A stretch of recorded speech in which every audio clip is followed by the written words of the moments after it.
ഈശോ മിശിഹായ്ക്ക് സ്തുതിയായിരിക്കട്ടെ. എല്ലാവർക്കും പുതിയൊരു വീഡിയോയിലേക്ക് സ്വാഗതം. ഈ വീഡിയോയിൽ ന്യായാധിപന്മാരുടെ പുസ്തകം 21 അധ്യായത്തിൻ്റെ ഫുൾ എക്സ്പ്ലനേഷനായിരിക്കും നമ്മൾ കാണാൻ പോകുന്നത്.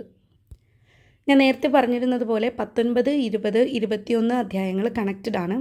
നമുക്കറിയാം, ബെഞ്ചമിൻ ഗോത്രത്തിൻ്റെ അകത്തെ കിബയ എന്ന് പറയുന്ന സ്ഥലത്തെ ആളുകൾ എഫ്രായിം മലനാട്ടിലുള്ള ഒരു യുവലേവ്യൻ്റെ ഉപനാരിയോട് വളരെ മ്ലേഷ്ടമായിട്ട് പെരുമാറുന്നുണ്ട്. അതാണ് ആക്ച്വലി 19 അധ്യായത്തിൽ പറയുന്നത്. 20 അധ്യായത്തിൽ ഇവരുടെ ഈ പ്രവർത്തനത്തിന് ബെഞ്ചമിൻ ഗോത്രത്തിനെ ശിക്ഷിക്കുന്നതാണ് 20 അധ്യായത്തിൽ പറയുന്നത്. ഓൾമോസ്റ്റ് നമ്മുടെ 11 ഗോത്രങ്ങളും, ഇസ്രായേലിലെ ബാക്കി 11 ഗോത്രങ്ങളും ഒന്നിച്ചുകൂടി ഒറ്റക്കെട്ടായിട്ട് ബെഞ്ചമിൻ ഗോത്രത്തിനെ ശിക്ഷിക്കുന്നതാണ് 20 അധ്യായത്തിൽ നമ്മൾ കണ്ടത്. അതിൻ്റെ ലാസ്റ്റോട് വരുമ്പോൾ നമുക്ക് മനസ്സിലാകും, ഏകദേശം 600ഓളം ബെഞ്ചമിൻ ഗോത്രക്കാരാണ് പിന്നീട് ശേഷിച്ചത്. അവർ മരുഭൂമിയുടെ അകത്തുള്ള റിമ്മോൺ എന്ന് പറയുന്ന പാറയിടുക്കിൽ ചെന്നിട്ട് അഭയം പ്രാപിച്ചേക്കുവാണ്. അവിടെ ചെന്ന് ഒളിച്ച് താമസിക്കുകയാണ്. ബാക്കിയുള്ള 11 ഗോത്രക്കാരും തിരിച്ചു വന്ന് ഈ ബെഞ്ചമിൻ ഗോത്രത്തിനെ വീണ്ടും ആക്രമിക്കുന്നുണ്ട്. അവിടെയുള്ള എല്ലാ മനുഷ്യരെയും മൃഗങ്ങളെയും എല്ലാം കൊന്നൊടുക്കുന്നുണ്ട്. പ്ലസ് അവിടുത്തെ പട്ടണങ്ങൾക്കൊക്കെ തീ വയ്ക്കുന്നുണ്ട്. ഇതിൽ നിന്ന് നമുക്ക് മനസ്സിലാക്കാം, ബെഞ്ചമിൻ ഗോത്രത്തിന് വീണ്ടും ഒരു റീബേർത്ത് കിട്ടാനായിട്ട് ഇത്തിരി ബുദ്ധിമുട്ടാണ്, പുനർജീവൻ കിട്ടാനായിട്ട് ഇത്തിരി ബുദ്ധിമുട്ടാണ്. കാരണം ഈ ബാക്കിയുള്ള 11 ഗോത്രങ്ങളും അത്രമാത്രം ബെഞ്ചമിൻ ഗോത്രത്തിനെ ആക്രമിച്ചു. ബാക്കി ഇനി ആ ഗോത്രത്തിൽ ശേഷിക്കുന്നത് വെറും 600 ബെഞ്ചമിൻ ഗോത്രക്കാരാണ്, പുരുഷന്മാരാണ്. ഓക്കെ, അപ്പോൾ ഇനി ഇവരുടെ നിലനിൽപ്പ് എങ്ങനെ വേണം? കാരണം ഈ 12 ഗോത്രങ്ങളും ഈ അക്രമമൊക്കെ കഴിഞ്ഞ് കഴിഞ്ഞപ്പോൾ അവർക്ക് ഭയങ്കര വിഷമായി. കാരണം തങ്ങളുടെ ഗോത്രങ്ങളിൽ പെട്ട ഒരാളും കൂടിയാണ്, അല്ലേ, ഇസ്രായേലിലെ ഒരു പ്രബലമായ ഗോത്രങ്ങളിൽ ഒന്ന് തന്നെയായിരുന്നു ബെഞ്ചമിൻ. അപ്പോൾ ആ ഒരു ഗോത്രത്തിനെ നിശേഷം നശിപ്പിച്ചതിൽ ബാക്കിയുള്ള 11 ഗോത്രങ്ങൾക്കും ഉള്ളിലൊരു കുറ്റബോധം വരാൻ തുടങ്ങി. അവർ പിന്നീട് ഈ ബെഞ്ചമിൻ ഗോത്രത്തിനെ എങ്ങനെ നിലനിർത്തിക്കൊണ്ട് പോകാം എന്ന് ആലോചിക്കാൻ തുടങ്ങി. അവരതിനൊരു സൊല്യൂഷൻ കണ്ടുപിടിച്ചു. ലാസ്റ്റ് ബെഞ്ചമിൻ ഗോത്രം അവരുടെ ആ ഒരു സൊല്യൂഷനിലൂടെ വീണ്ടും നിലനിൽക്കുന്നതാണ് ഈ 21 അധ്യായത്തിൽ കാണാൻ സാധിക്കുന്നത്. വീണ്ടും അത് പ്രബലമാകുന്നതാണ്, അല്ലെങ്കിൽ വീണ്ടും ഇസ്രായേലിൽ വീണ്ടും 12 ഗോത്രങ്ങളായിട്ട് മാറുന്നത് തന്നെയാണ് ഈ 21 അധ്യായത്തിൽ ഇൻക്ലൂഡ് ആക്കിയിട്ടുള്ളത്. നമുക്ക് ഡയറക്റ്റ് വീഡിയോയിലേക്ക് കിടക്കാം.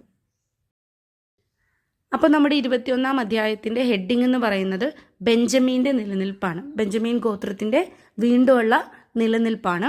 ടോട്ടൽ 25 വാക്യങ്ങളാണ് ഈ ഒരു അധ്യായത്തിൽ ഇൻക്ലൂഡ് ചെയ്തിട്ടുള്ളത്. ഒന്നാമത്തെ വാക്യം പറയുന്നത് ഒരു പാസ്റ്റ് ടെൻസ് ആണ്, മുന്നേ സംഭവിച്ചൊരു കാര്യമാണ് പറയുന്നത്. ഇസ്രായേൽക്കാർ മിസ്പായിൽ ഒന്നിച്ചുകൂടി ശപഥം ചെയ്തിട്ടുണ്ടായിരുന്നു. ഓൾറെഡി അവർ മിസ്പായിൽ ഒന്നിച്ചുകൂടി ശപഥം ചെയ്തിട്ടുണ്ടായിരുന്നു. എന്തായിരുന്നു ശപഥം? നമ്മിൽ ആരും നമ്മുടെ പെൺകുട്ടികളെ ബെഞ്ചമിൻ ഗോത്രക്കാർക്ക് വിവാഹം ചെയ്ത് കൊടുക്കുകയില്ല. എന്തായിരുന്നു ആ ശപഥം?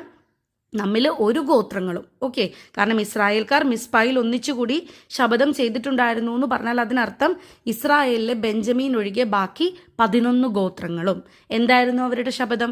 നമ്മിൽ ആരും നമ്മുടെ പെൺകുട്ടികളെ ബെഞ്ചമിൻ ഗോത്രക്കാർക്ക് വിവാഹം ചെയ്ത് കൊടുക്കുകയില്ല. അതിനർത്ഥം എന്താണ്? നമ്മൾ അവർക്ക് വിവാഹം ചെയ്ത് കൊടുത്താലേ അവിടെ സ്ത്രീകൾ ഉണ്ടാവുള്ളൂ. ഇനി സ്ത്രീകൾ ഉണ്ടെങ്കിൽ മാത്രമേ അടുത്തൊരു ജനറേഷൻ അവിടെ വരുള്ളൂ. കാരണം ഇപ്പോൾ ബെഞ്ചമിൻ ഗോത്രത്തിൽ ആകെ ആരേ ഉള്ളൂ? 600 പുരുഷന്മാരെ ശേഷിക്കുന്നുള്ളൂ. ഓക്കെ, അപ്പോൾ അവർ നേരത്തെ തന്നെ മിസ്പായിൽ പോയിട്ട് ശപഥം ചെയ്തിട്ടുണ്ടായിരുന്നു. ബെഞ്ചമിൻകാരുടെയും ലേശത കാരണം ബെഞ്ചമിൻ ഗോത്രത്തിലേക്ക് ഇസ്രായേലിലെ മറ്റാരും തന്നെ തങ്ങളുടെ പുത്രിമാരെ വിവാഹം ചെയ്ത് കൊടുക്കുകയില്ല. ഓക്കെ, പാസ്റ്റിൽ നടന്നൊരു സംഭവമാണ്. രണ്ടാമത്തെ വാക്യത്തിൽ പറയുന്നത്, അവർ ബഥേലിൽ വന്ന് സായാഹ്നം വരെ ദൈവസന്നിധിയിൽ ഉച്ചത്തിൽ കൈപ്പോടെ കരഞ്ഞു. അപ്പോൾ അവരെവിടെ നിന്നായിരിക്കും ബഥേലിലേക്ക് വന്നേക്കുന്നത്? ഇത് നമ്മൾ നേരെ 20 അധ്യായത്തിലേക്ക് കണക്ട് ചെയ്യണം. 20 അധ്യായത്തിൽ ഓൾറെഡി പറഞ്ഞു, നമ്മുടെ ഇസ്രായേൽക്കാർ ഈ ബെഞ്ചമിൻ ഗോത്രത്തിലെ 600 പേര് റിമ്മോൺ മലയിലേക്ക് പോയി. അപ്പോൾ അവരവിടെ പോയി അഭയം പ്രാപിച്ച സമയത്ത് ബാക്കിയുള്ള നമ്മുടെ 11 ഗോത്രങ്ങളിലെയും ഇസ്രായേൽക്കാർ ബെഞ്ചമിൻ ഗോത്രത്തിൽ വന്ന് അവിടെയുള്ള മൃഗങ്ങളെയും മനുഷ്യരെയും ഒക്കെ കൊന്നൊടുക്കി പട്ടണങ്ങൾക്കൊക്കെ തീയും വെച്ച് അതിനെ നിശേഷം നശിപ്പിച്ചു. ഓക്കെ, അവിടെ നിന്ന് നമ്മുടെ ഈ ഇസ്രായേൽക്കാർ നേരെ വരുന്നത് എങ്ങോട്ടേക്കാണ്? ബഥേലിലേക്കാണ്. ബഥേൽ എവിടെയാണ് സ്ഥിതി ചെയ്യുന്നത്? നമ്മുടെ എഫ്രായിമിൻ്റെയും ബെഞ്ചമിൻ്റെയും അതിർത്തി ഭാഗത്തായിട്ട്, ഇപ്പോൾ എഫ്രായിമിൻ്റെ അകത്ത്. ഓക്കെ, ആദ്യം അത് ബെഞ്ചമിൻ്റെ കീഴിലായിരുന്നു, പക്ഷെ പിന്നീട് അത് എഫ്രായിം കീഴടക്കുകയാണ്.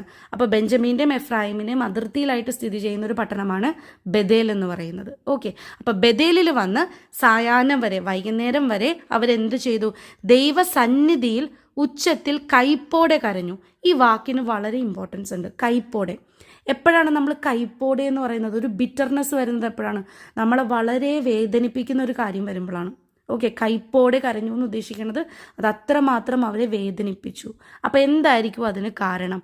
അതിൻ്റെ റീസൺ ആണ് 3-ാമത്തെ വാക്യത്തിൽ പറയുന്നത്, ഇസ്രായേലിൻ്റെ ദൈവമായ കർത്താവേ, അവർ ദൈവസന്നിധിയിൽ പറയുവാണ്, ഇസ്രായേലിൽ ഒരു ഗോത്രം ഇല്ലാതാകത്തക്കവണ്ണം ഈ നാശം വന്നു ഭവിച്ചത് എന്തുകൊണ്ട്? ഇതാണ് അവരുടെ വിഷമം. കാരണം ഒരു ഗോത്രം തന്നെ അങ്ങോട്ട് ഇല്ലാണ്ടായിപ്പോയി അല്ലേ? ഒരു ഗോത്രവും ആ ഗോത്രം ഇരുന്ന സ്ഥലങ്ങളും ഒക്കെ നശിഞ്ഞുപോയി. അപ്പോൾ ആ ഒരു ഗോത്രം തന്നെ ഇല്ലാണ്ടാവാൻ പാകത്തിന് എന്തുകൊണ്ടിട്ടാണ് ഇങ്ങനത്തെ ഒരു സംഭവം ഇവിടെ നടന്നത് എന്ന് അവർ കൈപ്പോടെ കരഞ്ഞ് ദൈവസന്നിധിയിൽ ചോദിക്കുകയാണ്. എങ്ങനെയാണ് അവർ ചോദിക്കുന്നത്? ഇസ്രായേലിൻ്റെ ദൈവമായ കർത്താവെ, ഇസ്രായേലിൽ ഒരു ഗോത്രം ഇല്ലാതാകത്തക്കവണ്ണം ഈ നാശം വന്ന് ഭവിച്ചത് എന്തുകൊണ്ട്? ഇതായിരുന്നു അവർ കൈപ്പോട് കരഞ്ഞു ചോദിച്ച കാര്യം. 4-ാമത്തെ വാക്യത്തിൽ പറയുന്നത്, നെക്സ്റ്റ് ഡേ, ജനം പിറ്റേ ദിവസം പുലർച്ചയ്ക്ക് ഒരു ബലിപീഠം നിർമ്മിച്ച് അതിൽ ദഹനബലികളും സമാധാന ബലികളും അർപ്പിച്ചു. കാരണം അവർക്കൊരു മനസ്സിൽ സന്തോഷമോ ശാന്തിയോ ഒന്നും കിട്ടുന്നില്ല. കാരണം തങ്ങളെപ്പോലെ തങ്ങളുടെ സഹോദരന്മാരായിരുന്നവരാണ് ബെഞ്ചമിൻ ഗോത്രക്കാർ അല്ലേ? ആ ഗോത്രത്തിനെ നിശേഷം അവർ നശിപ്പിക്കേണ്ട അവസ്ഥയിലേക്ക് കാര്യങ്ങൾ ചെന്നെത്തി. അപ്പോൾ അവർക്കൊരു സമാധാനമില്ല. ഇതിനൊരു സൊല്യൂഷൻ അവർക്ക് വേണം. കാരണം ആ ഗോത്രം ഇനിയും നിലനിൽക്കണം അല്ലേ? ഇസ്രായേലിൻ്റെ ഒരു പുത്രനെ പോലെ ആയിരുന്നു ആ ഗോത്രവും. ബാക്കിയുള്ള 11 പേരെ പോലെ ഈക്വൽ ആയിരുന്നു ആ ഗോത്രവും. പക്ഷേ എന്തോ കാരണങ്ങൾ കൊണ്ട് നടക്കാൻ പാടില്ലാത്ത കാര്യങ്ങൾ സംഭവിച്ചതുകൊണ്ട് ആ ഗോത്രം നിശേഷം നശിപ്പിക്കപ്പെട്ടു. പക്ഷെ അതൊരിക്കലും അങ്ങനെ ആവാൻ പാടില്ല. അതിന് തിരിച്ചൊരു റീബേർത്ത് വേണം. അത് തിരിച്ച് നിലനിന്ന് പോകണം. അതിന് വേണ്ടിയിട്ട് അവരെന്ത് ചെയ്തു? ഒരു ബലിപീഠം പണിതു. അതിൽ ദഹന ബലികളും സമാധാന ബലികളും അർപ്പിച്ചു. ഓക്കെ, കാരണം ഇതിന് അവർക്കൊരു സൊല്യൂഷൻ കിട്ടണം. ആ ഗോത്രം നിലനിൽക്കാനായിട്ടുള്ള കാര്യങ്ങൾ അവർക്ക് മുന്നിൽ തെളിഞ്ഞു കിട്ടണം. അതിന് വേണ്ടിയിട്ട് അവർ കർത്താവിൻ്റെ ബലിപീഠം നിർമ്മിച്ചിട്ട് അതിൽ ദഹന ബലികളും സമാധാന ബലികളും 2 ബലികളാണ് അർപ്പിച്ചത്. ദഹന ബലികളും സമാധാന ബലികളും അർപ്പിച്ചു. കർത്താവിൻ്റെ മുൻപിൽ സമ്മേളിക്കാത്ത ഗോത്രം ഏതെന്ന് ഇസ്രായേൽക്കാർ തിരക്കി. എന്നിട്ട് അവരെന്താ ചെയ്തത്? നമ്മുടെ മിസ്പായിൽ കർത്താവിൻ്റെ മുൻപിൽ സമ്മേളിക്കാഞ്ഞത്. മിസ്പായിൽ ഇവർ സമ്മേളിച്ചില്ല അന്ന് പാസ്റ്റിൽ. അപ്പോൾ അവരുടെ കൂടെ സമ്മേളിക്കാഞ്ഞ ഏത് ഗോത്രമാണെന്ന് ഇസ്രായേൽക്കാർ ഇങ്ങനെ തിരക്കാണ്. മിസ്പായിൽ കർത്താവിൻ്റെ മുൻപാകെ വരാത്തവനെ കൊന്നുകളയണമെന്നവർ ദൃഢപ്രതിജ്ഞ ചെയ്തിരുന്നു. അപ്പോൾ എന്താണ്? മിസ്പായിൽ ഒരു വലിയൊരു ശപഥം ചെയ്യാൻ അവർ ചെന്നു അല്ലേ? എന്താണ് അവർ ചെയ്ത ശപഥം? നമ്മുടെ ഒരു പുത്രിമാരെയും ബെഞ്ചമിൻ ഗോത്രക്കാർക്ക് വിവാഹം ചെയ്ത് കൊടുക്കുകയില്ല. ഈ ശപഥം ചെയ്യാനായിട്ട് തങ്ങളുടെ കൂടെ വരാത്ത ഏതെങ്കിലും ഗോത്രമുണ്ടോ എന്നവർ അന്വേഷിക്കുകയാണ്. എന്തിനാണ്? കാരണം അവർ ഇത്രയും വലിയൊരു കാര്യം ചെയ്തിട്ട് അവരുടെ കൂടെ നിൽക്കാഞ്ഞ ആ ഗോത്രത്തിനെ കൊന്നുകളയാൻ വേണ്ടിയിട്ടായിരുന്നു അവർ ആ ജനതയെ അന്വേഷിച്ചത്. അപ്പോൾ അവർ അന്വേഷിച്ചത് എന്താണ്? കർത്താവിൻ്റെ മുൻപിൽ സമ്മേളിക്കാത്ത ഗോത്രം ഏതെന്ന് ഇസ്രായേൽക്കാർ തിരക്കി. മിസ്പായിൽ കർത്താവിൻ്റെ മുൻപാകെ വരാത്തവനെ കൊന്നുകളയണമെന്നവർ ദൃഢപ്രതിജ്ഞ ചെയ്തിരുന്നു. ഓക്കെ, വീണ്ടും 6-ാമത്തെ വാക്യത്തിൽ അവരുടെ ആ ഒരു കുറ്റബോധവും സങ്കടവുമാണ് പറയുന്നത്. അല്ലെങ്കിൽ ഒരു ഗിൽറ്റി ഫീലാണ് പുറത്തേക്ക് വരുന്നത്. തങ്ങളുടെ സഹോദര ഗോത്രമായ ബെഞ്ചമീനോട് ഇസ്രായേലിന് അനുകമ്പ തോന്നി. എന്താ പറയുന്നത്? സഹോദര ഗോത്രമായ ബെഞ്ചമീനോട് ഇസ്രായേലിന്, ഇവിടെ ഇസ്രായേൽ എന്ന് ഉദ്ദേശിക്കുന്നത് ആരെയാണ്? ബാക്കിയുള്ള 11 ഗോത്രങ്ങളെയാണ്. അനുകമ്പ തോന്നി. ഓക്കെ, അവർ പറഞ്ഞു, ഇസ്രായേലിൽ ഒരു ഗോത്രം ഇന്ന് അറ്റുപോയിരിക്കുന്നു. എന്താ പറയുന്നത്? ഇസ്രായേലിൽ ഒരു ഗോത്രം ഇന്ന് അറ്റുപോയിരിക്കുന്നു, നിശേഷം നശിപ്പിക്കപ്പെട്ടിരിക്കുന്നു. 7-ാമത്തെ വാക്യത്തിൽ പറയുന്നത്, ശേഷിക്കുന്ന ബെഞ്ചമിൻ വംശജർക്ക് ഭാര്യമാരെ ലഭിക്കാൻ നാം എന്തു ചെയ്യണം? കണ്ട, അവർക്കുള്ളിൽ ഈ ബെഞ്ചമിൻ ഗോത്രക്കാരോട് അനുകമ്പ തോന്നുകയാണ്. അവർക്ക് നിലനിൽപ്പ് വേണമെന്ന് ബാക്കി ഇസ്രായേലിയർക്ക് ഉള്ളിൽ തോന്നുകയാണ്. അപ്പോൾ അവർ പറയാണ്, അവർക്ക് ഭാര്യമാരെ കിട്ടാൻ ഇനി എന്താ വഴി? കാരണം സ്ത്രീകൾ വന്നാൽ മാത്രമേ അടുത്ത ജനറേഷന് ബർത്ത് കൊടുക്കാൻ പറ്റുള്ളൂ. അപ്പോൾ ഭാര്യമാരെ കിട്ടാൻ ഇനി എന്താ വഴി? കാരണം നമ്മൾക്ക് ഇനി അവർക്ക് സ്ത്രീകളെ കൊടുക്കാൻ പറ്റില്ല. കാരണം നമ്മൾ ദൈവത്തിൻ്റെ മുമ്പിൽ ശപഥം ചെയ്തു പോയി. ഇനി ആ ശപഥം തെറ്റിച്ചാൽ എന്ത് പറ്റും? നമ്മൾ ശപിക്കപ്പെട്ടവരാകും. നമ്മൾ കർത്താവിൻ്റെ മുൻപിൽ തിന്മ ചെയ്യും. വീണ്ടും നമ്മൾ ശിക്ഷ അനുഭവിക്കേണ്ടി വരും. അപ്പോൾ അതുകൊണ്ട് നമുക്കൊരിക്കലും അതിനി ചെയ്യാൻ പറ്റില്ല. പക്ഷെ ഇതിനെന്താണ് ഇനി സൊല്യൂഷൻ ഉള്ളത്? അതാണ് 7-ാമത്തെ വാക്യത്തിൽ പറയുന്നത്. ശേഷിച്ചിരിക്കുന്ന ബെഞ്ചമിൻ വംശജർക്ക് ഭാര്യമാരെ ലഭിക്കാൻ നാം എന്തു ചെയ്യണം? നമ്മുടെ പുത്രിമാരെ അവർക്ക് ഭാര്യമാരായി കൊടുക്കുകയില്ല എന്ന് കർത്താവിൻ്റെ മുൻപിൽ നാം ശപഥം ചെയ്തു പോയല്ലോ. ഓക്കെ. അപ്പോൾ ഇപ്പോൾ അവർ ചെയ്ത ആ ഒരു വലിയ ശബദത്തിൻ്റെ കോൺസിക്വൻസസ് ഓർത്തിട്ട്, അല്ലെങ്കിൽ അതിൻ്റെ ആ ഒരു പരിണിത ഫലം ഓർത്ത് അവർ വളരെയേറെ വിഷമിക്കുകയാണ്. അവർ ചിലപ്പോൾ ആ ദേഷ്യത്തിൽ, ബെഞ്ചമിൻകാർ ആ ചെയ്ത ക്രൂരതയോടുള്ള ദേഷ്യത്തിന് അവരെടുത്തുപോയ ശബദമാണ്. പക്ഷെ ആ ശബദം ഇത്രയും വലിയൊരു പ്രശ്നത്തിലോ ഇത്രയും വലിയൊരു മനപ്രയാസത്തിലോ അവരെത്തിക്കുമെന്ന് അവർ വിചാരിച്ചില്ല. എത്തിച്ചു. അതിനൊരു സൊല്യൂഷൻ കിട്ടാൻ വേണ്ടിയിട്ട് അവരിങ്ങനെ ആലോചിക്കുകയാണ്. കർത്താവിന് മുൻപിൽ അതിന് ഉത്തരം കിട്ടാനായിട്ട് ചോദിക്കുകയും ചെയ്യുന്നുണ്ട്. 8ാമത്തെ വാക്യത്തിൽ പറയാണ്, മിസ്പായിൽ കർത്താവിൻ്റെ സന്നിധിയിൽ വരാത്ത ഏതെങ്കിലും ഇസ്രായേൽ ഗോത്രമുണ്ടോ എന്നവർ തിരക്കി. അപ്പം എന്താ ഇവർ തിരക്കുന്നേ? മിസ്പായിൽ നമ്മൾ ഈ ശപഥം ചെയ്ത സമയത്ത് അവിടെ ഉണ്ടാവാതിരുന്ന ഏതെങ്കിലും ഒരു ഗോത്രം ഉണ്ടോ, അത് നമുക്ക് അന്വേഷിക്കാം. അങ്ങനെ അവർ കണ്ടുപിടിക്കുകയാണ്. യാബേഷ് ഗിലെയാദിൽ നിന്ന് ആരും സമ്മേളനത്തിന് സന്നിഹിതരായിരുന്നില്ല. അപ്പോൾ എവിടെ നിന്നാണ് ആൾക്കാർ സന്നിഹിതരാകാതിരുന്നത്? ഗിലെയാദ് എന്ന് പറയുന്ന സ്ഥലം. ഗിലെയാദ് എവിടെയാണെന്ന് നമുക്കറിയാലോ. മനാസയുടെ കുറച്ച് പോർഷൻ, ഗാദിൻ്റെ കുറച്ച് പോർഷൻ, റൂബൻ്റെ കുറച്ച് പോർഷൻ. ഈ ഇത്രയും പോർഷൻ അടങ്ങിയതാണ് ഗിലെയാദ് എന്ന് പറയുന്ന സ്ഥലം. ഈ ഗിലെയാദിൻ്റെ അകത്തുള്ളൊരു സ്ഥലമാണ് യാബേഷ്. ഓക്കെ. അപ്പോൾ യാബേഷ് ഗിലെയാദിൽ നിന്ന് ആരും തന്നെ നമ്മൾ ആ ശപഥം ചെയ്ത സമയത്ത് മിസ്പായിൽ ഉണ്ടായിരുന്നില്ല. 9ാമത്തേൽ അവരത് കറക്റ്റ് അങ്ങനെ തന്നെയാണോ, അല്ലെങ്കിൽ യാബേഷ് അവിടെ ഉണ്ടായിരുന്നോ, നമ്മളത് മനസ്സിലാക്കാതെ പോയതാണോ എന്ന് ഉറപ്പ് വരുത്തുകയാണ്. ജനത്തെ തിട്ടപ്പെടുത്തിയപ്പോൾ യാബേഷ് ഗിലെയാദിലെ നിവാസികൾ ഒരുവൻ പോലും അവിടെ ഉണ്ടായിരുന്നില്ല. അപ്പോൾ 9 അവർ ഉറപ്പ് പറയാണ് അവരുണ്ടായേ ഇല്ല. എപ്പോഴാണ് അവർ അത് സ്ഥിരീകരിച്ചത്? ജനത്തെ തിട്ടപ്പെടുത്തുന്ന സമയത്ത് ആരുണ്ടായിരുന്നില്ല? നമ്മുടെ ഈ യാബേഷ് ഗിലെയാദിലെ ഒരാൾ പോലും മിസ്പായിൽ അന്ന് സമ്മേളിച്ചിരുന്നില്ല. 10ാമത്തെ വാക്യത്തിൽ പറയുന്നത്, അതുകൊണ്ട് ആ സമൂഹം യുദ്ധവീരന്മാരായ 12,000 ആളുകളെ അവിടേക്ക് നിയോഗിച്ചുകൊണ്ട് കൽപ്പിച്ചു. അപ്പം എന്ത് ചെയ്തു? ബാക്കി സമ്മേളനം ഉദ്ദേശിക്കുന്നത് ആരെയാണ്? ആ ബാക്കിയുള്ള ഗോത്രം ഇസ്രായേൽക്കാർ. ഓക്കെ. ബാക്കിയുള്ള ഇസ്രായേൽക്കാർ എന്ത് ചെയ്തു? യുദ്ധവീരന്മാരായിട്ടുള്ള യുദ്ധത്തിൽ വളരെ പ്രാമുഖ്യം നേടിയിട്ടുള്ള 12,000 ആളുകളെ ഈ യാബേഷ് ഗിലെയാദിലേക്ക് അയക്കുകയാണ്. ഓക്കെ. യാബേഷ് ഗിലെയാദിലേക്ക് അയച്ചിട്ട് അവിടെയുള്ള ജനങ്ങളോട് പറയാൻ കൽപ്പിക്കുകയാണ്, അല്ലെങ്കിൽ അവിടെ ചെന്ന് നിങ്ങൾ പ്രവർത്തിക്കാൻ പറയാണ്. സ്ത്രീകളും കുഞ്ഞുങ്ങളും അടക്കം യാബേഷ് ഗിലെയാദിലെ നിവാസികളെ വാളിനിരയാക്കുക. എന്താ പറയുന്നത്? വലിയൊരു അക്രമമാണ് അവർ പറഞ്ഞു വിടുന്നത്. അവർ മിസ്പായിൽ ദൈവസന്നിധിയിൽ ശപഥം ചെയ്യാൻ സമ്മേളിക്കാഞ്ഞത് കൊണ്ടിട്ട് നിങ്ങൾ ആ സ്ഥലത്തേക്ക് പോയിട്ട് സ്ത്രീകളും കുഞ്ഞുങ്ങളും അടക്കം യാബേഷ് ഗിലെയാദിലെ നിവാസികളെ വാളിനിരയാക്കുക. ആരോട് പറയാണ്? ശേഷിച്ച സമ്മേളനത്തിലുണ്ടായിരുന്ന ഇസ്രായേൽക്കാർ നമ്മുടെ യുദ്ധവീരന്മാർ 12,000 യുദ്ധവീരന്മാരെ അങ്ങോട്ടേക്ക് അയച്ചിട്ട് പറയുകയാണ്. എങ്ങോട്ടേക്ക്? യാബേഷ് ഗിലെയാദിലേക്ക് അയച്ചിട്ട് പറയുകയാണ്, സ്ത്രീകളും കുഞ്ഞുങ്ങളും അടക്കം യാബേഷ് ഗിലെയാദിലെ നിവാസികളെ വാളിനിരയാക്കുക. തീർന്നില്ല, വീണ്ടും കണ്ടിന്യൂ ചെയ്യാനാണ് 11ാമത്തെ വാക്യത്തിൽ. ഇതാണ് നിങ്ങൾ ചെയ്യേണ്ടത്. നിങ്ങൾ അവിടെ ചെന്നിട്ട് ചെയ്യേണ്ട കാര്യം കറക്റ്റായിട്ട് ഞങ്ങൾ പറഞ്ഞുതരാം. എല്ലാ പുരുഷന്മാരെയും, ആരെയാണ്? എല്ലാ പുരുഷന്മാരെയും, പുരുഷനോട് കൂടി ശയിച്ചിട്ടുള്ള എല്ലാ സ്ത്രീകളെയും നശിപ്പിച്ചു കളയണം. പുരുഷന്മാരെയും പുരുഷന്മാരോട് കൂടെ കഴിഞ്ഞിട്ടുള്ള എല്ലാ സ്ത്രീകളെയും നിങ്ങൾ നശിപ്പിച്ചു കളയണം. യാബേഷ് ഗിലെയാദ് നിവാസികളിൽ പുരുഷനെ അറിഞ്ഞിട്ടില്ലാത്ത 400 കന്യകമാർ ഉണ്ടായിരിക്കും. എന്താണ് പറയുന്നത്? ക്ലോസ് പറയാണ്, നിങ്ങൾ പുരുഷന്മാരെയും പുരുഷന്മാരോട് കൂടെ ശയിച്ചിട്ടുള്ള സ്ത്രീകളെയും നശിപ്പിക്കണം. പക്ഷെ അവിടെ പുരുഷന്മാരുടെ കൂടെ ശയിച്ചിട്ടില്ലാത്ത, അല്ലെങ്കിൽ പുരുഷന്മാരെ അറിഞ്ഞിട്ടില്ലാത്ത 400ഓളം കന്യകമാർ ഉണ്ടായിരിക്കും. ഓക്കെ. അവരെ നിങ്ങൾ എങ്ങോട്ടേക്ക് കൊണ്ടുവരണം? കാനാൻ ദേശത്തെ ഷീലോയിൽ പാളയത്തിലേക്ക് കൂട്ടിക്കൊണ്ടുവന്നു.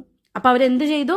ഷീലോയിലെ പാളയത്തിലേക്ക് അവരതിനെ ആ 400 കന്യകമാരെ കൂട്ടിക്കൊണ്ടുവരികയാണ്. എവിടേക്കാണ് കൂട്ടിക്കൊണ്ടുവന്നത്? ഷീലോയിലേക്ക്. ഷീലോ എവിടെ സ്ഥിതി ചെയ്യുന്നത്? കാനാൻ ദേശത്ത്. ഇവിടെയാണ് നമ്മുടെ ഷീലോ സ്ഥിതി ചെയ്യുന്നത്. ഇവിടെയാണ് നമ്മുടെ മിസ്പ സ്ഥിതി ചെയ്യുന്നത്. ഇതാണ് ബെതേൽ. ഏകദേശം ഈ ഒരു പോർഷനിലായിട്ട് വരും യാബേഷ് ഗിലെയാദ്. ഓക്കെ. അപ്പം 400 കന്യകമാരെ ഷീലോയിലേക്ക് കൊണ്ടുവന്നു.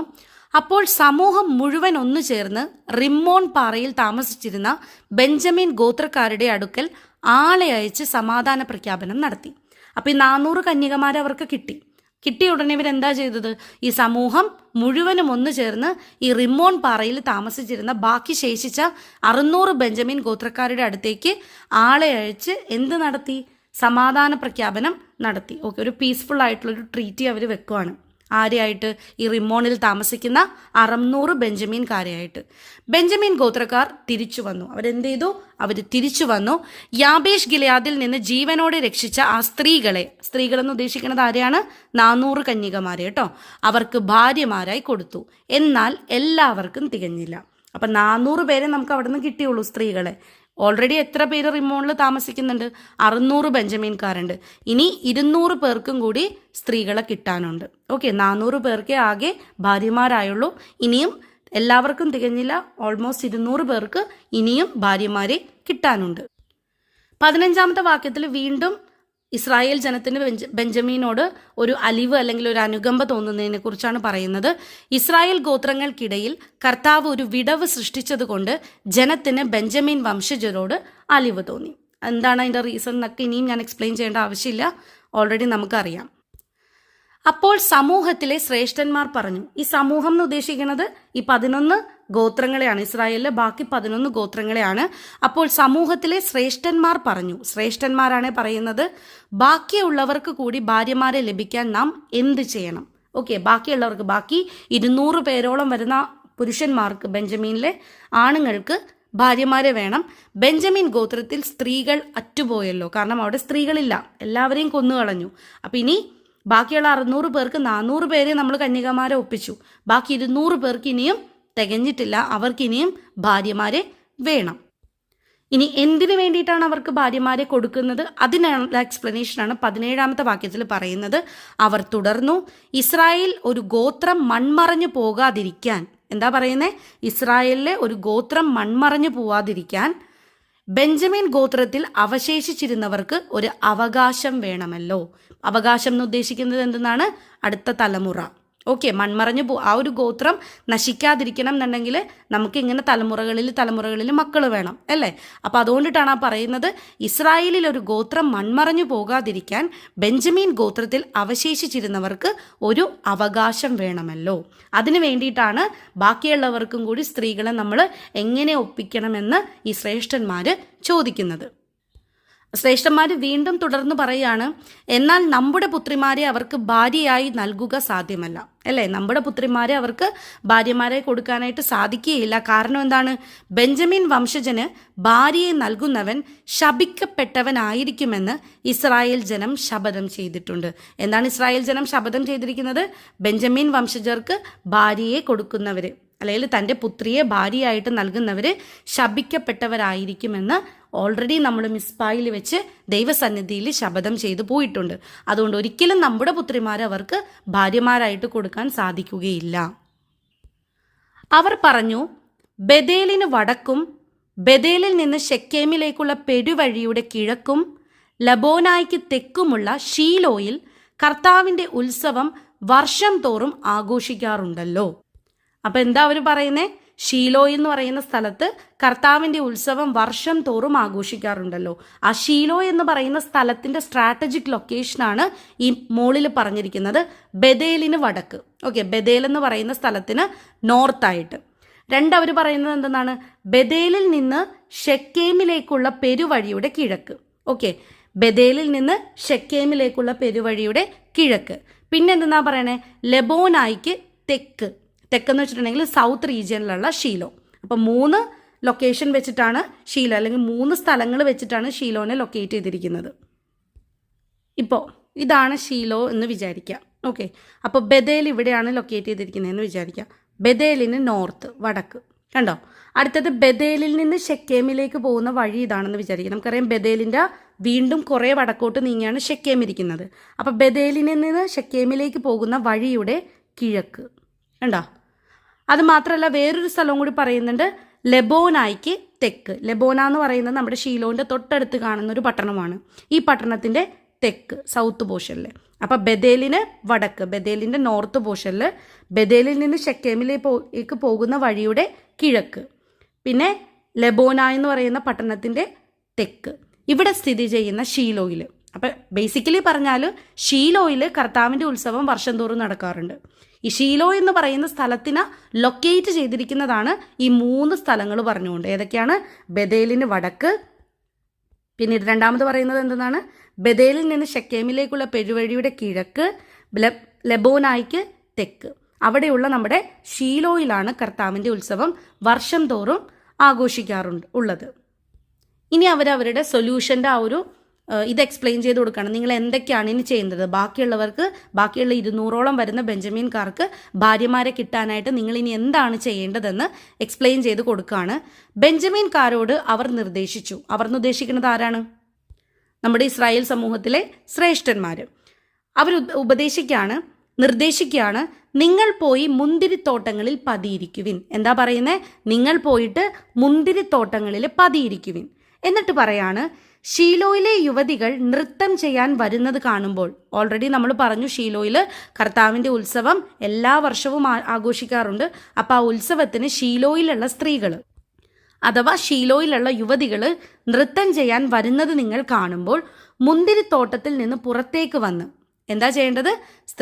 യുവതികൾ നൃത്തം ചെയ്യാൻ വേണ്ടി ഷീലോയിൽ വരുന്നത് നിങ്ങൾ കാണുമ്പോൾ മുന്തിരിത്തോട്ടത്തിൽ നിന്നും പുറത്തു വന്ന് ഓരോരുത്തരും ഓരോ സ്ത്രീയെ പിടിച്ച് ഭാര്യയാക്കി ബെഞ്ചമിൻ ദേശത്തേക്ക് പോകുവിൻ. അവർക്ക് കൊടുക്കുന്ന സൊല്യൂഷൻ ഇതാണ്. ഷീലോയിൽ കർത്താവിൻ്റെ ഉത്സവം എല്ലാ വർഷവും ആഘോഷിക്കാറുണ്ട്.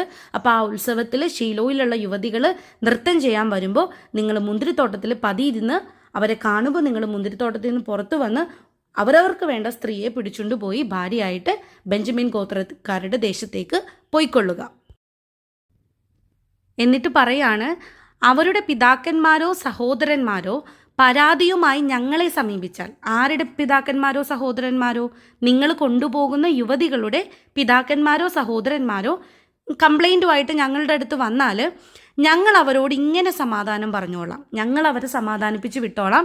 നിങ്ങൾ വിഷമിക്കേണ്ട, പേടിക്കേണ്ട, നിങ്ങൾ ബെഞ്ചമിൻ ഗോത്രക്കാരുടെ ദേശത്തേക്ക് പോയിക്കൊള്ളുക. നിങ്ങൾക്ക് കിട്ടിയിരിക്കുന്ന യുവതികളെയുമായിട്ട് നിങ്ങൾ വേഗം പോയി ആ ദേശത്ത് ചെന്ന് വസിക്കുക.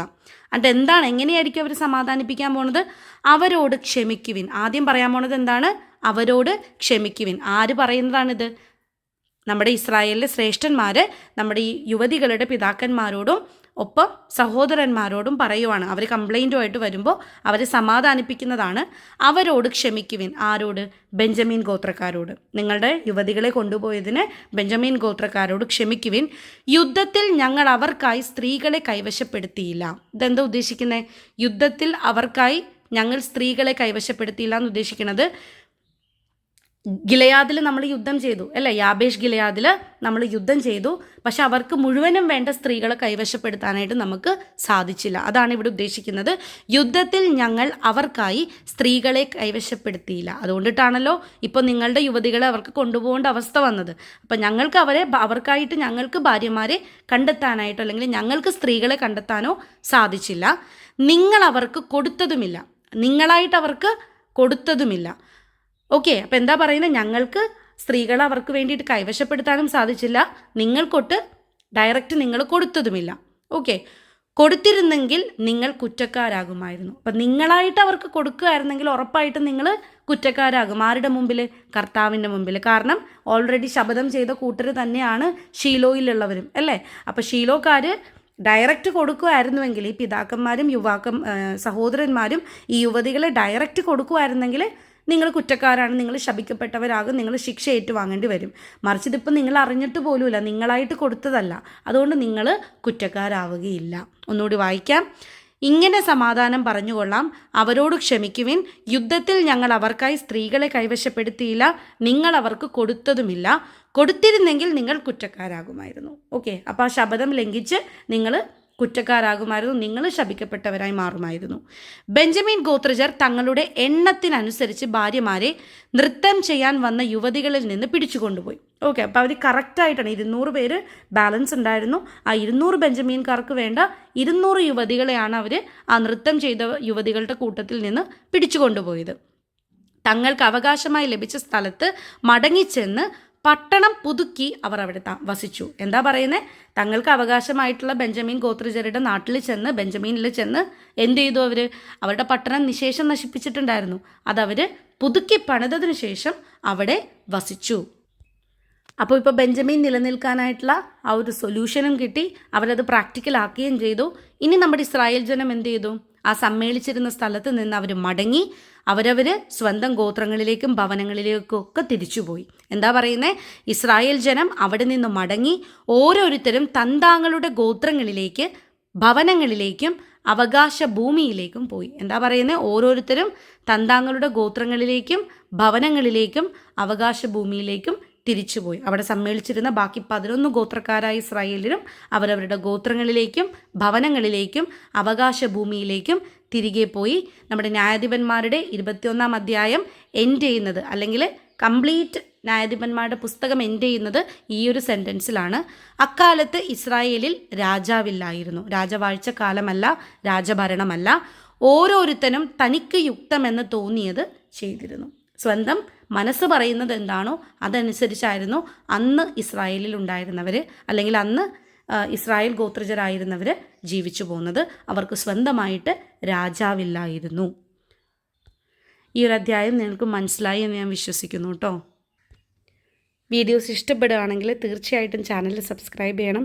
ഒപ്പം വീഡിയോസ് ലൈക്കും നിങ്ങളുടെ ഫാമിലിക്കും ഫ്രണ്ട്സിനും ഒക്കെ ഷെയർ ചെയ്ത് കൊടുക്കണം. നിങ്ങളുടെ വിലയേറിയ സജഷൻസ് കോമൻസ് ആയിട്ട് അറിയിക്കുകയും വേണം. എന്നെ കേട്ടുകൊണ്ടിരിക്കുന്ന നിങ്ങളെല്ലാവരെയും ഈശോ സമൃദ്ധമായിട്ട് അനുഗ്രഹിക്കട്ടെ.